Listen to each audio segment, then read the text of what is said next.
आइए हमारे साथ कार्यक्रम में शामिल हो रहे हैं एक बेहद खास मेहमान, गोल्डीलॉक प्रीमियम रिसर्च के फाउंडर और चीफ स्ट्रेटेजिस्ट गौतम शाह साहब। आपने करियर की शुरुआत की थी 2003 में जेएम फाइनेंशियल के साथ, और उसके बाद जेएम फाइनेंशियल के आप डायरेक्टर और चीफ टेक्निकल एनालिस्ट के बड़े पद तक भी पहुंचे। 20 साल से ज़्यादा का लंबा गहरा अनुभव है गौतम शाह साहब का मार्केट का। और एजुकेशन के लिहाज से देखें तो 3 जो सबसे बड़ी डिग्री होती है टेक्निकल एक्सपर्टाइज में, CMT, CFTE और MSTA with distinction Gautam Shah साहब ने हासिल की है, और बाज़ार को बहुत ही क्लोजली ट्रैक करते हैं और लगभग सारी एसेट क्लासेस पर गहरी पकड़ रखते हैं। गौतम जी, गुड मॉर्निंग, बहुत बहुत स्वागत है आपका। धन्यवाद हमें समय देने के लिए। बड़ा बोरिंग सा मार्केट हो गया, न घटता है न बढ़ता है, तो ये इस तरह के बोरिंग मार्केट के बाद बड़ा मुंह किस तरफ आता है? कुछ आपके चार्ट्स बता रहे हैं, संकेत दे रहे हैं sir? Good morning Singh ji. देखिए, बोरिंग मार्केट अच्छा है। हाँ आई हाँ। थिंक कई बार ऐसा होता है कि निफ्टी में कोई मूवमेंट नहीं रहती है, बैंक निफ्टी और लार्ज कैप्स में कोई मूवमेंट नहीं रहती है, और मिड कैप्स और स्मॉल कैप्स और माइक्रो कैप्स में अगर आप देखें तो डेली बेसिस पे हायर हाई है। तो the idea is to be in the right segment and in the right pocket of the market. और पिछले 1-1.5 महीने से हमने माइक्रो कैप्स और स्मॉल कैप्स में काफी अच्छी मूवमेंट देखी। देखिए, पिछले 2 महीनों में हम लोग ने काफी नेगेटिव्स को हैंडल किया, चाहे वो जियो पॉलिटिक्स हो, India consumption, AI disruption, FII selling, हमने सारे फैक्टर्स को हैंडल किया। और उसके बाद भी अगर हम इस लेवल्स पे हैं तो I think it should be red very positively. तो आई थिंक मार्केट एक ओवरऑल बेसिस पे एक टाइम करेक्शन में है, क्योंकि निफ्टी के पास काफी डोमेस्टिक मनी है जो उसको संभाल के रखा है, और काफी हेडविंड्स हैं जो उसको ऊपर जाने नहीं देता है। तो उसके कारण एक बैटल कुछ महीनों से चल रही है, और मुझे लगता है कि निफ्टी एक रेंज में रहेगा।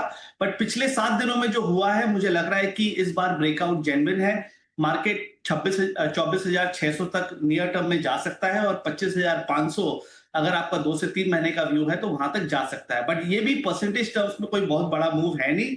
मुझे लगता है कि अभी भी अपॉर्चुनिटी माइक्रो कैप्स और स्मॉल कैप्स में है, और नए सेक्टर्स अब निकल के आ रहे हैं। फार्मा में देखिए कितनी अच्छी मूव है, केमिकल्स में मूव चालू हो गया है, टेक्सटाइल में मूव चालू हो गया है, फर्टिलाइजर स्टॉक्स अच्छे कर रहे हैं। तो आई थिंक पावर सेक्टर तो हमारा फेवरेट रहा ही है। तो अच्छे सेक्टर्स, अच्छे स्टॉक्स में रहिए जिसमें फंडामेंटल बैकिंग है। आई थिंक वहां पर ही रिटर्न बनेगा। ओके, 25,500 तक की तैयारी निफ्टी की हो सकती है, लेकिन इस तैयारी में 25,500 यानी कि यहाँ से भले 1,500 पॉइंट की तेजी बने, लेकिन मिड कैप स्मॉल कैप शेयरों पर बड़े बुलिश हैं गौतम जी। कुछ सेक्टर्स भी आपको बताएंगे जहाँ पर बढ़िया एक्शन बनता हुआ दिख रहा है। अब आइए क्रूड के चार्ट्स पर आपसे राय ली जाए, क्योंकि सबसे इंपॉर्टेंट फैक्टर हमारे लिए क्रूड ही है। गिरते पड़ते आ तो गया है $80 के नीचे, व्हाट नेक्स्ट? देखिए, अगर आप एक्सटर्नल फैक्टर्स की बात करें तो 3 चीज अभी इंपॉर्टेंट है। एक तो क्रूड ऑयल है, तो नाइमेक्स क्रूड 85 नीचे में और 100-110 ऊपर का एक रेंज चलता था। जब वो 85 के नीचे गया बिकॉज ऑफ जियोपॉलिटिकल फैक्टर्स, तो मेरे हिसाब से एक जेन्युइन ब्रेकडाउन हुआ, और मार्केट को अब फियर नहीं है कि geopolitics will go out of hand. तो 70, 70 और 85 के रेंज में अब क्रूड चलेगा। अगर वो होता है तो मार्केट के लिए अच्छा है। That is number 1। नंबर 2, अगर आप इंडिया वॉलेटिलिटी इंडेक्स को देखें तो वो 18, 19, 20, 21 के आसपास चलता था। माने there was a lot of fear in the system. अगर आज आप देखें तो विक्स आ गया है levels of 12, 13, which only means कि मेजर कोई फियर सिस्टम में है नहीं, which is a very good sign. और थर्डली, अगर आप देखें जिस तरह का ग्लोबल मार्केट का स्ट्रेंथ है, यूएस मार्केट्स लाइफ टाइम पे चल रहे हैं, एशियन मार्केट्स अच्छे कर रहे हैं, यूरोपियन मार्केट्स अच्छे कर रहे हैं, that is also a very positive sign. And most importantly, अगर आप इंडियन रुपी को देखें तो लग रहा है कि वो इस लेवल्स पे स्टेबल हो रहा है। तो अगर रुपी में यहां से स्ट्रेंथ आती है, जो हमारा व्यू है, तो वो भी बाजार को अच्छा लगेगा। तो 3-4 अच्छे फैक्टर्स है, पॉजिटिव फैक्टर्स है, जो कह रहे हैं कि बाजार यहां से चलना चाहिए। ओके, तो ये है आपके लिए बाजार में कुछ कुछ अच्छे इंडिकेशंस, चाहे वो रुपए की रिकवरी हो या फिर कच्चे तेल में जो गिरावट आई है। रुपए की रिकवरी की आपने बात की, 96 जो रुपए का लाइफ टाइम लो है, 96 रुपये 96 पैसे, अब जल्दी से नहीं टूटेगा?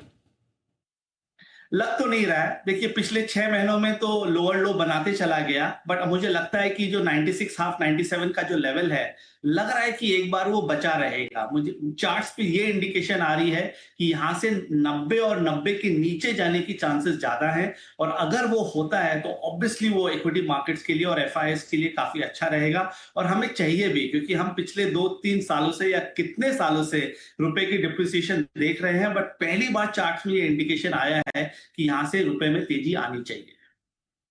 90 तक के आ जाए नीचे तो फिर कहना ही क्या मज़ा आ जाए। अच्छा संकेत चार्ट पर आता दिख रहा है। अब हो सकता है आउट ऑफ सिलेबस हो, लेकिन मेरा मन कर रहा है तो पूछ लेता हूँ सर आपसे। ये कोरिया वगैरह जो इतनी बड़ी बड़ी तेजी हुई है, क्या इन मार्केट्स में कोई टॉप बनने के संकेत दिख रहे हैं क्या? क्योंकि क्या है, सबको ये फीलिंग बड़ी है कि अगर वहाँ टॉप बनेगा तो एफआईज वहाँ से पैसा निकाल के हमारे इधर देखेंगे, लाएंगे नहीं लाएंगे, लेकिन कम से कम एक बार देखना शुरू करेंगे। तो उनके मार्केट का खराब होना भी थोड़ा हमारे लिए ज़रूरी है। ऐसा कुछ दिख रहा है? ऐसा कुछ नहीं दिख रहा है। देखिए, अब हम एक ग्लोबल कंपनी है तो हम ग्लोबल मार्केट्स को काफी क्लोजली ट्रैक करते हैं। तो अगर आप यूरोपियन मार्केट्स को देखें तो वहां बहुत बड़ी ब्रेकआउट हुई है पिछले 6 महीनों में, और मुझे लगता है कि वहां पर तेजी बनी रहेगी। एशियन मार्केट्स में अगर आप देखें तो Korea, Taiwan, Thailand, Singapore, Japan, सारे अच्छे चार्ट्स है, और चाइना तो हमारा फेवरेट रहा ही है। और मुझे लगता है कि यहाँ पर मेगा ट्रेंड्स है, तो यहाँ पर तो तेजी बनी रहेगी। तो इंडिया के लिए बहुत डिफिकल्ट रहेगा उन मार्केट्स के रिटर्न को बीट करना। तो एफआईएस का तो रिटर्न मुझे काफी डिफिकल्ट लगता है, और हमारे प्रॉब्लम्स भी वैसे भी काफी है इकोनॉमी के चलते। बट ओवरऑल मार्केट ठीक रहेगा। व्हेन आई से ओवरऑल मार्केट, निफ्टी और लार्ज कैप में ज्यादा एक्सपेक्टेशन मत रखिए, क्योंकि वहां पर मार्केट एक रेंज में रहेगा। बट जो broader side of the market है, देखिए, अगर अगर एनएससी में समझिए 2500 स्टॉक है, तो हो सकता है कि 2000 स्टॉक चले, 500 स्टॉक नहीं चले। तो उन 2000 स्टॉक में कमिटमेंट बनाइए, वो ठीक रहेगा। बट ग्लोबल बुल मार्केट जब तक इंटैक्ट है तो इंडिया के लिए एक्चुअली अच्छा है। तो I don't think we should expect other markets to fall, क्योंकि that will be more problematic for our markets.